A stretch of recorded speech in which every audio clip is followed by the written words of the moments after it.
Okay, బోగన్ విలియాస్ కూడా ఉన్నాయి. దీని గురించి మనం డిస్కస్ చేద్దాం అనుకున్నా యాక్చువల్లీ. చూడండి ఇక్కడ రెండు పెట్టాను grafting. Okay, red colour orange colour. Orange red రెండు ఉన్నాయి, వచ్చాయి కూడా. వచ్చాయి కదా. సో ఈ రెండు ఇక్కడ మీరు గ్రాఫ్ చేసి పెట్టారు. రెండు స్టెమ్స్ కలిపేసి దాన్ని పసుపు పెట్టేసి కలిపేసి ప్లాస్టిక్ తో చుట్టేసి. సో ఎట్లా అండి, అంటే ఇప్పుడు దీన్ని చెయ్యాలి అంటే సో ఎలా చేయాలి? ఫస్ట్ ఈ స్టెమ్ పెద్ద స్టెమ్ ఉన్నది తీసుకోవాలి. దాంట్లో బ్రాంచెస్ ఉంటాయి కదా, ఆ బ్రాంచెస్ ని వి షేప్ లో కట్ చేసి దాంట్లో వేసేసి చుట్టేయాలి, పసుపు వేసి చుట్టేయాలి.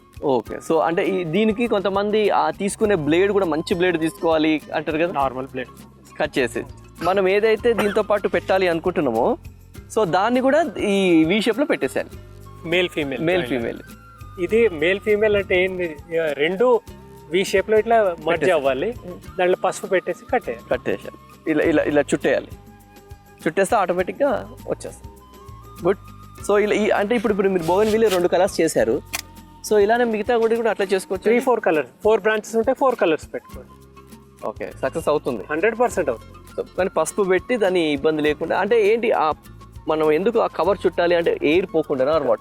కాదు, దాంట్లో ఎయిర్ ఒకటి పోకూడదు. అండ్ అది చుట్టినాక అది జాయిన్ అయిపోవాలి, అది కలిసిపోవాలి స్టెమ్ లో. గ్యాప్ ఉండకూడదు, ఇట్లా స్టెమ్ లో కలిసిపోవాలి. స్టెమ్ లో పసుపు కూడా పెడతాం కదా, ఫంగస్ రాకుండా అది కాపాడుతుంది. ఓకే, అది జాయిన్ అయిపోయి అది రూట్స్ చుట్టేసుకుంటాయి, అది ఒకటే ప్లాంట్ కింద అయిపోతుంది. Okay okay, so great. మనం కింద వేసిన వాటర్ దానికి వెళ్ళిపోవాలి కదా. ఎస్, అంటే ఇక్కడ గ్యాప్ వస్తే ఏంటంటే ఆ రెండింటి మధ్యలో గ్యాప్ ఉంటే అది కనెక్ట్ అవ్వదు. ఎగ్జాక్ట్లీ. ఎస్, అట్లా మనం దాన్ని ఇచ్చేసుకోవచ్చు, గ్రాఫ్ట్ చేసుకోవచ్చు.